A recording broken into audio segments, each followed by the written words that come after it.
Crime scene investigations of terrorist attacks are crucial in responding to evolving tactics of conflicts around the world. The specific attack we will be examining today killed 2 soldiers and wounded 6 more as they drove down a highway in the southern Thai province of Pattani. As we'll see in this video, authorities are investigating the attack in order to figure out how militants carry out attacks. Knowledge of these details help manage the day-to-day tactical adjustments of the larger conflict.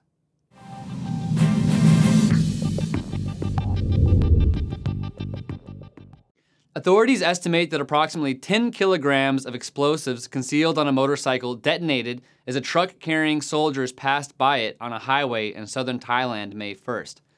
Authorities say that the device was remote detonated. This means that there was likely a spotter concealed in the area who triggered the device as the truck passed by. Triggering a device remotely right as a truck drove by requires good timing. Many attacks like this fail because of poor timing, sparing the target from the brunt of the explosion. The person detonating this device knew what they were doing. Militants have been fighting a protracted insurgency in southern Thailand for generations, but the latest chapter of the struggle for southern independence has been going on for about 11 years.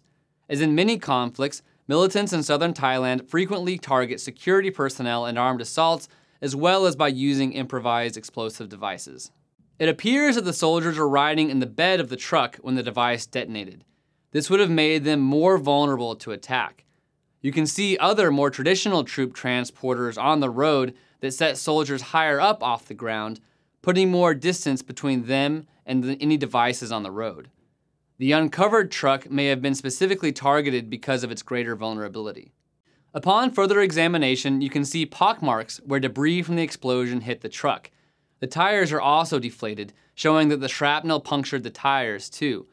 This debris would increase the lethality of the explosion.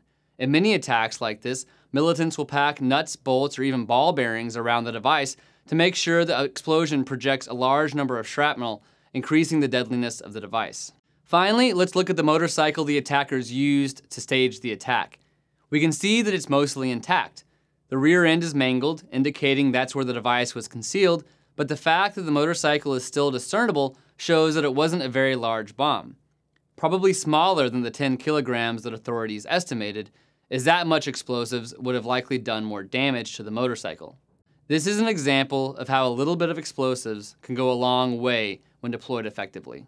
All of this can be deduced just by looking at video from the scene, but authorities actually on the scene will be able to collect much more evidence, such as fingerprints, fragments of the specific device used to receive the remote detonation signal, and much more.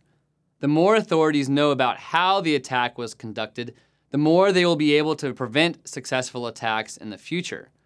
For example, they may be able to make suggestions on transporting troops in pickup trucks versus more elevated troop transporters.